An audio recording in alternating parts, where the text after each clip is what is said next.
So before we talk about, the massive #1 hit, Rude, before we talk about the new single that we're playing at B96 and we all love, let's talk about this for a minute. When people think of the group Magic, right away they think the reggae sound, which is amazing. But when you think reggae, you may think Marley, you may think Jamaica, you may think a dude with like really long dreads or something like that.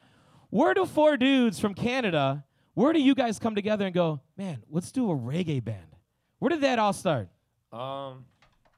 It's funny because the idea started years ago. It started like 6 years ago. And I was messing around with our producer, Adam Messenger. We were in the studio and we were like messing around with this kind of like policey thing just for fun. And it was always in the back of my mind. And then when I met Mark, he was just playing this reggae thing one day. We were goofing around with some friends. And I started singing, and you first sign of magic was there. Mm-hmm. And but coming from Toronto, there's a big Jamaican population. So we grew up around a lot of reggae music. Oh, really? Yeah. So we have a lot of Jamaican. That's something I never knew. So you get that at home, kids? In Toronto, a lot of Jamaicans. Wikipedia. Look it up. Is it really? So what was it like? But it's cold in Toronto, right? Why would Jamaicans want to go in Toronto? Free healthcare? No, yeah, there you go. There you go.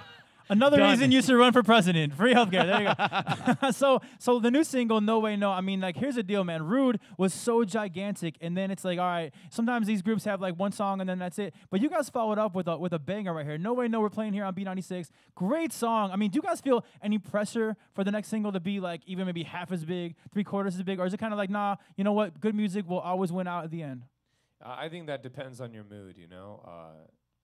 You wake up every day and sometimes you have great expectations and sometimes you're easygoing. So we hope to just wake up with the easygoing attitude as much as we can. But of course, you want to be successful. And the timing couldn't be better because this music is like so good. I feel like in the summer, I feel like when it's like, now in Chicago, we have tons of snow. Same with Toronto. So y'all are used to the cold and snow. But which, by the way, a lot of Jamaicans are there are a lot of Jamaicans in Toronto. So you guys know that. So something about this music, about this reggae music that you all do, is it almost like sounds better in the spring, summer, and fall here. Do you guys feel that way too, or not? January, it's just as good? We generally sing indoors. So right. I think where they have heat, so they can put sand on the beat, sand on the floor, and No, we understand that. I mean, of course, when you're in your car or wherever you are, and it's outside, and you hear that vibe that suits the mood, then it makes sense. Actually, we played No Way No yesterday on B96, and again, huge song. We love it. We declared it yesterday on the radio, and I hope you guys are cool with this. That is going to be the song of the summer. We did say that on the radio. We said that on the radio. We did. Fact. How can you tell us your batting average on these facts? We picked LMFAO. We picked a couple years ago, Party Rock Anthem, and that did pretty well. And then we chose Bieber 3 years in a row. That didn't go so well for us. So maybe never say never is what we're trying to say right now. I mean, I don't know.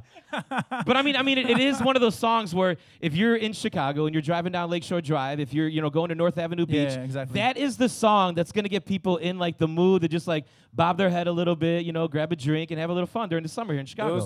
That direction you gave us, we're just lost. We have no idea where you led us. You go down Lakeshore and then you're at North Beach. There you go. You get it. Right. You did it. That's where you were running this morning, right? Down Lakeshore Drive. Sure, I got it. I saw the bean. Yeah, the bean. Hey. Right. That's all that matters. If you saw the bean in Chicago, you did it. That's all that matters. All right, so again, you guys go from Rude. You guys now got the new single, No Way No. You're on tour with Maroon 5. How is that going for you guys? Oh, man. How's it going, fellas? Great. It's been great. We're playing for 15,000 new fans every night. Yeah. And they've been really warm. The guys have been really warm and supportive of us and letting us steal some fans every night. But isn't it cool that you say new fans, but they all know Rude? I mean, 1,000%. But they don't know Magic. And that's the thing. Rude became a big song, and people identified the song, but people didn't identify it with us. And maybe half the people did, half the people didn't, but we weren't ready to take that risk. We wanted to make sure that we got in front of some folks as quickly as possible to show them that we have more than one song. Now, it's got to be amazing with Maroon 5, you guys being a band, them being a band as well. The other night, though, in Toronto, I think you shouldn't be following Adam Levine, the lead singer. He decided, you heard about it, like his microphone was not working, so he decided to pull a football move and spike the microphone off the stage, where then it went right and it pegged the girl in the front row. She has a big knot on her forehead. Poor Stephanie, man. So don't do that move. Don't do that move. I mean, if your microphone doesn't work, just... I'll throw it just directly at her head so she knows. There you go. There you go. But what was going on like backstage when you guys heard? Did you guys hear we about were this? with our family, so we heard about it, but we were more, we hadn't seen our families in a long time. We were just chilling with our friends and families. Yeah. In fairness to Adam too, he's a super nice guy, and I'm sure he felt horrible. He's a great He made throw. up for it. He brought her on stage, gave her a hug. He did. He did. It's like obviously he felt But- embarrassed. He probably wished that For sure. hadn't have happened. Well, actually, the girl this morning sued Adam for $2 million. No, No, I'm just joking. I did it. But I would. I'm not gonna lie. I would. I'd be like, Probably happy I his would sweat too. touched Yeah. the microphone. We said that on the radio as well last night. We would have sued him, but whatever. It's all to the good. so we lie a couple times. We lie a little bit, but we did say the song of the summer would be No Way No. Now, would you guys honor us and honor our audience and play a couple songs acoustically for us? Yeah. Yes. Then you know what? If they would have said no, Yeah, no. that would throw me for a loop because I was ready for a yes. We'll give it up right now. Chi-Town, make some noise. Magic is live. Yeah.